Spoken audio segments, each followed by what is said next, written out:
Hi, this is Joseph Anthony of the Wonder Child blog. Thank you so much for stopping by. This is part 3 of our 12-part series, me reading and talking a bit about some stories by Laura E. Richards from her wonderful book, The Golden Windows. This story is called The Desert. Once a child was set on a long journey, and midway in the journey he came to a desert. It was a dreadful place. The sand was like grains of fire about his feet. There was no shade, and the sun beat down upon his head. But the worst of all was that there was no water.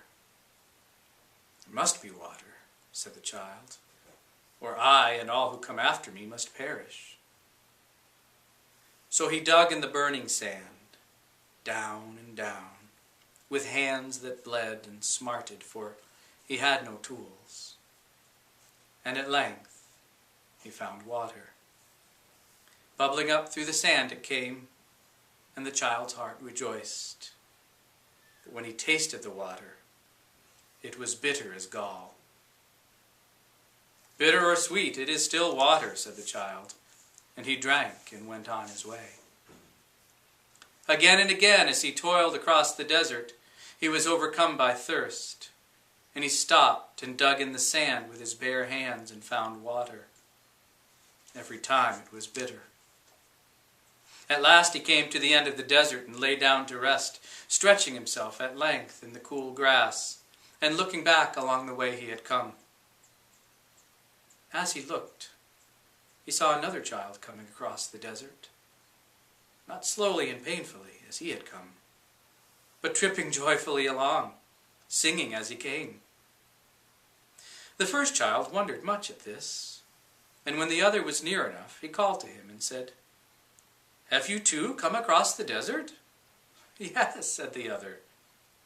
"But how is it that you came so quickly?" asked the first. "Oh," said the other, "it was not nearly so bad as people would make it out. Every little way there were springs of water bubbling up. Moreover, between the springs ran a narrow path of green grass, newly sprung and soft and cool under the feet."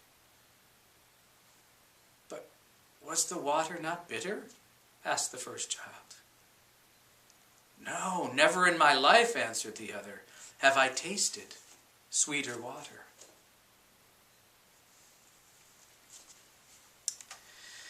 I love this story, and one of the many things I love about it is, this child set about on this journey, and it's a dry desert place.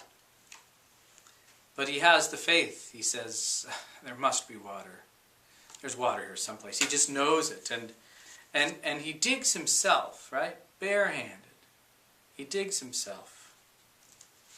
Water's bitter, but he keeps going. He's happy with the fact that he found the water that he knew was there. Goes on his way, finds more water because he digs for it. He knows it's always going to be there. Deep in our hearts, we know we are provided for, but we have to put our shoulder to the wheel, right? Except sometimes those that come after us. The other child comes skipping, singing. I love to notice that the work that we do may seem bitter to us, the hard work. May not, of course.